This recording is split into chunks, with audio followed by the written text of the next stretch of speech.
आज हम इस वीडियो में शून्यांकों के बारे में, शून्यांक ज्ञात करना, शून्यांकों में संबंध स्थापित करना, ठीक है, किससे? गुणनखंड के माध्यम से। तो सबसे पहले हम क्या करते हैं, जो समीकरण दिया होता है उस समीकरण के पहले फैक्टर करते हैं, गुणनखंड करते हैं और गुणनखंड से दो मान निकालते हैं और उन मानों को हम अल्फा बीटा मान लेते हैं। उसके बाद सत्यापित करने के लिए आपको शून्यांकों का योगफल और शून्यांकों का गुणनफल ज्ञात करते हैं और दोनों जो अल्फा बीटा के जो मान हैं वो उसमें स्थापित कर देते हैं। यदि दोनों के मान बराबर आते हैं तो दिया हुआ बहुपद में आपका क्या संबंध स्थापित हो जाता है। आपको इसे क्वेश्चन के माध्यम से और समझा देते हैं। X square plus 7x plus 10।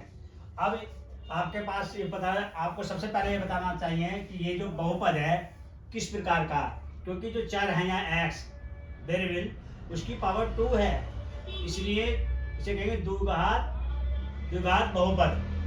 द्विघात बहुपद है, इसके फैक्टर करेंगे। फैक्टर करने का क्या तरीका देखें, ये हमारे अचर राशि है, अचर राशि 10 है, 10 के हमें ऐसे टुकड़े करने जुड़ के 7 आना चाहिए, तो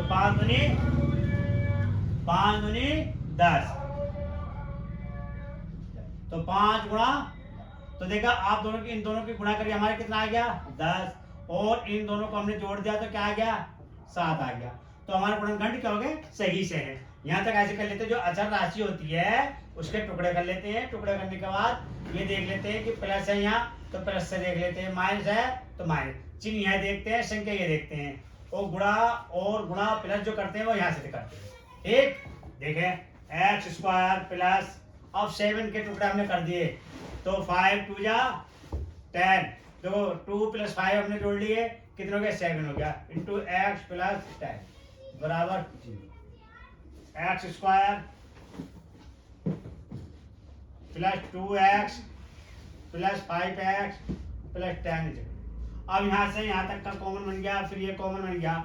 आप देखें कि यहाँ से क्या कॉमन आ रहा है, छोटी घात है x कॉमन ले लिया हमने, तो x प्लस 2 प्लस 5, तो x प्लस 5 2 जा 10 बराबर, और x प्लस 2 और x प्लस 5। देखें ये दोनों ब्रैकेट बराबर आ गई, इनमें से हमने एक लिख ली और इसे और इस वाले पद को हमने मिला के लिख दिया। अब क्या करना है, देखें x प्लस 2 = 0 और x = -2 और x प्लस 5 = 0 और x = -5। अब देखें द्विघात बहुपद है, ये क्या है आपका द्विघात बहुपद है। अब इसको क्या करेंगे, दोबारा लिखेंगे x square plus 7x plus 10। अब इसकी तुलना करेंगे, आप देखिए कंपेयर करेंगे, कंपेयर करने के बाद क्या करेंगे, a और b c के मान, तो ax square plus bx plus c बराबर 0 मान लें आप। यहाँ a है ax स्क्वायर, यहाँ है तो ax स्क्वायर = x स्क्वायर, तो यहाँ आप कुछ नहीं है तो 1 है, तो a = क्या हो गया 1 हो गया। आप दूसरे नंबर पे लेंगे तो देखिए 7 है, bx 7x x कैंसिल हो गया, b = 7 और c कितना है 10, c = 10 हो गया।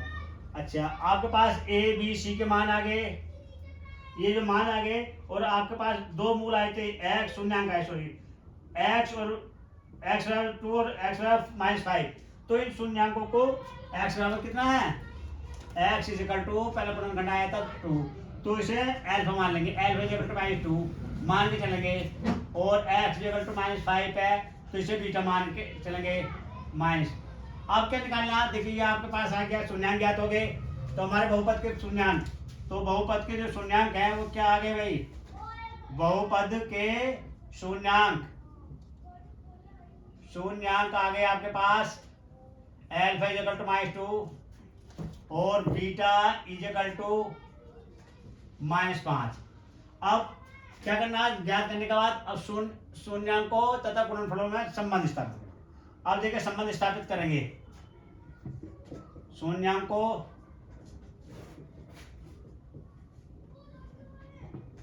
तथा गुणांकों में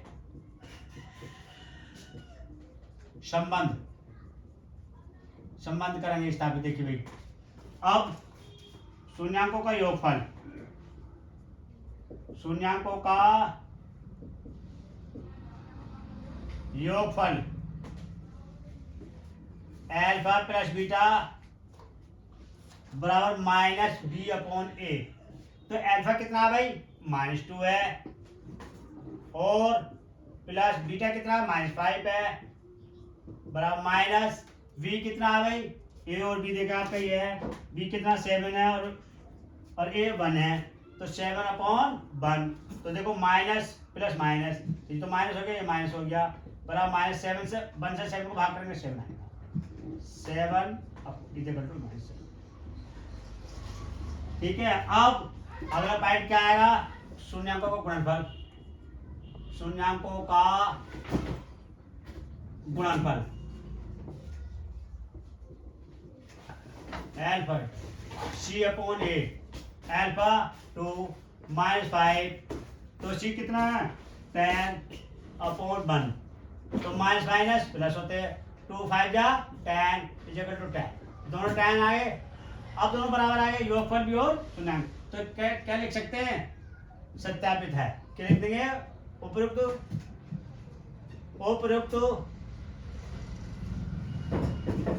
बहुपद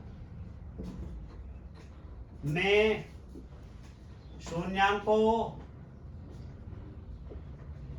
तथा गुणांकों में संबंध स्थापित है, संबंध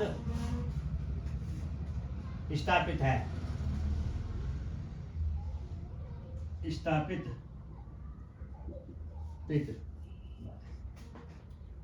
ये आपको करना, क्या करना है, बहुत आसान क्वेश्चन था। सबसे पहले आपने बहुपद लिखा, उसके बाद फैक्टर करे, फैक्टर करने के बाद आपने शून्यांक फाइंड किए, जिन शून्यांकों को अल्फा बीटा कहते हैं, उसके बाद शून्यांकों का योगफल फाइंड किया, फिर गुणनफल फाइंड किया, और यह बराबर उनके मान रख दिए अल्फा बीटा के और योग के। तो आपका जो आंसर आया, दोनों सेम आंसर आए, वही आपके क्या हो गए, संबंध स्थापित हो गए।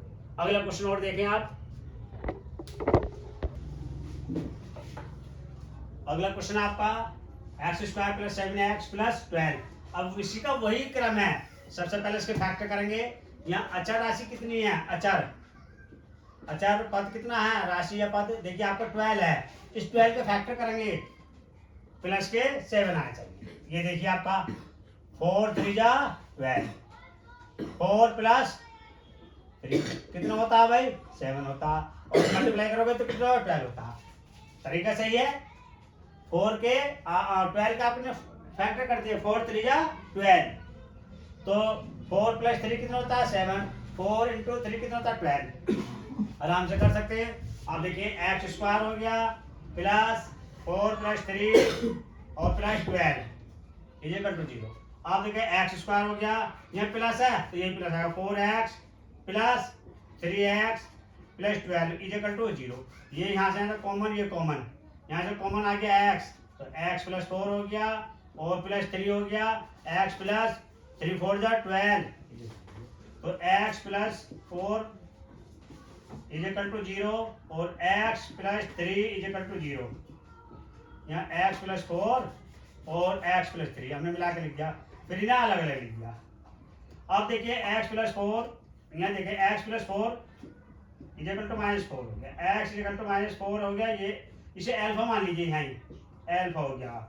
अब दूसरा है आपका गुणनखंड x + 3 equal to 0, x equal to -3, तो बीटा इक्वल टू -3, ये देखिए आपका यहाँ, ठीक, अल्फा बीटा आ गए। अब उसके बाद हमें क्या करना है, उसके बाद जो आपका बहुपद दिया है, तो ये कैटेगरी बहुपद की क्या है, कैसा बहुपद है, द्विघात बहुपद है, तो x² + 7x + 12। अब इसकी कंपेयर करेंगे, तुलना करने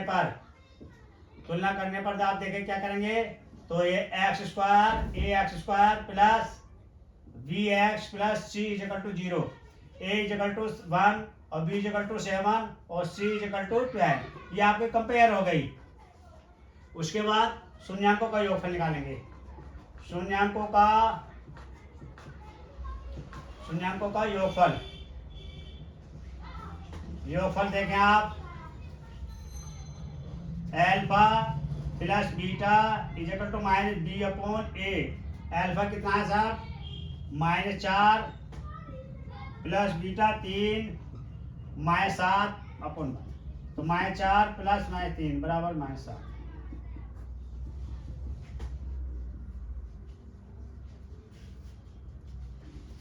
शून्यांकों का गुणनफल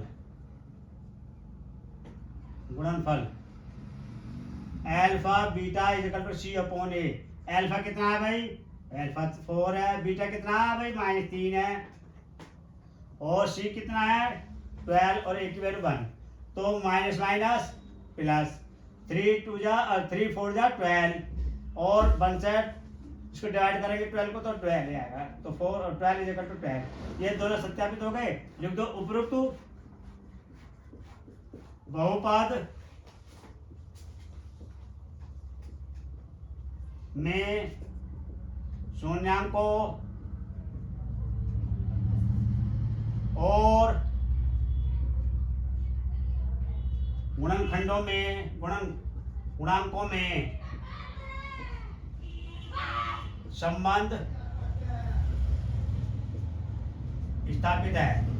यह सत्यापित लिख दो, सत्यता लिख दो, सत्यता है, संबंधों में सत्यता है। बस यही आपको करना है, ठीक है। और आगे वीडियो में और भी हम आपको ये शून्यांक और गुणांकों में संबंध स्थापित कराएंगे। अगले वीडियो को देखने के लिए चैनल को सब्सक्राइब और वीडियो को लाइक करते रहे। Thank you.